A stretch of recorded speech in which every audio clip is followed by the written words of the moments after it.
Welcome to the 53rd Hayley-Roxanna Crafts quick cross stitch video, where I share information, hints and tips on one area of cross stitch in a short video.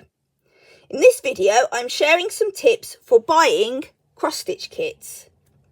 When I talk about cross stitch kits, I mean ones for counted cross stitch, where you have blank material and a pattern to work from, as opposed to stamped cross stitch where the pattern is printed on the material.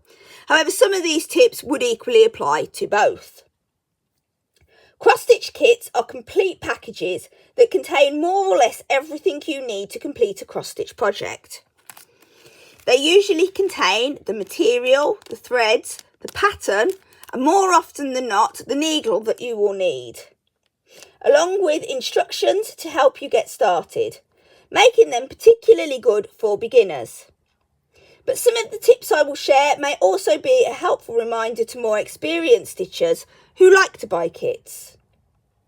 The main advantage to buying kits over individual supplies is that you don't need to work out what size and count of material you will need or match the threads to the pattern before you can get started. Furthermore, kits are typically more cost effective than buying the supplies separately, especially when starting out.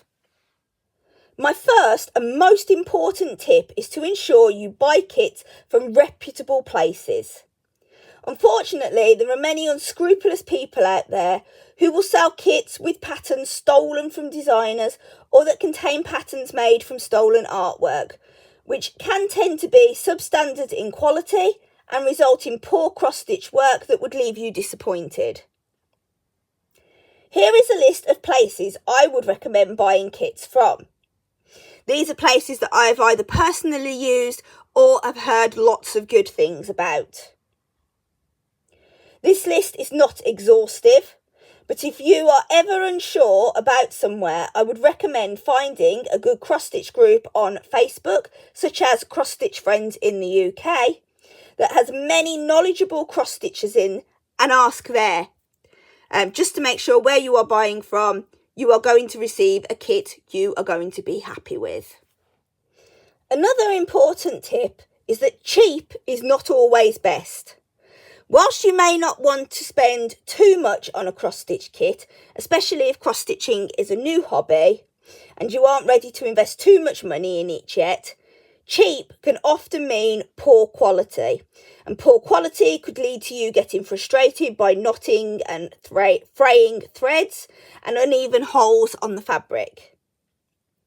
You want to look for kits that contain good quality materials and well-known embroidery thread brands, as these tend to be better quality. Where possible, check reviews of the kits you are purchasing to see whether others have been happy with the quality of them.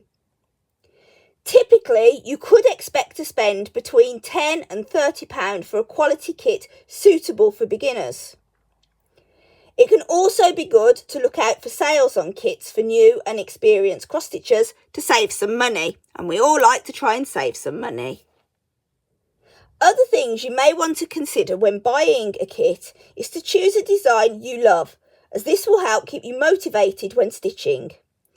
For beginners, I would also suggest choosing a smaller design with few colours to start with, and possibly even designs that only contain full cross stitches.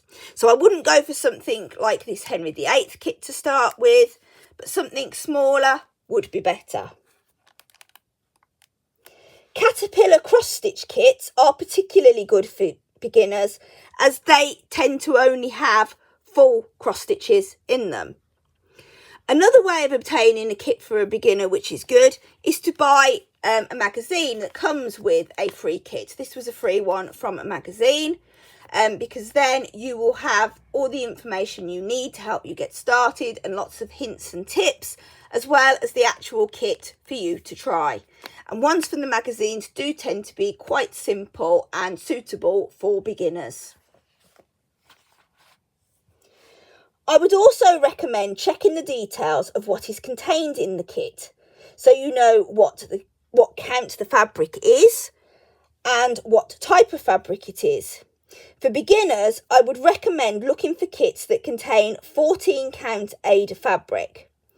But for more experienced stitchers, just look for the material and count that you want to use, that you're comfortable stitching on.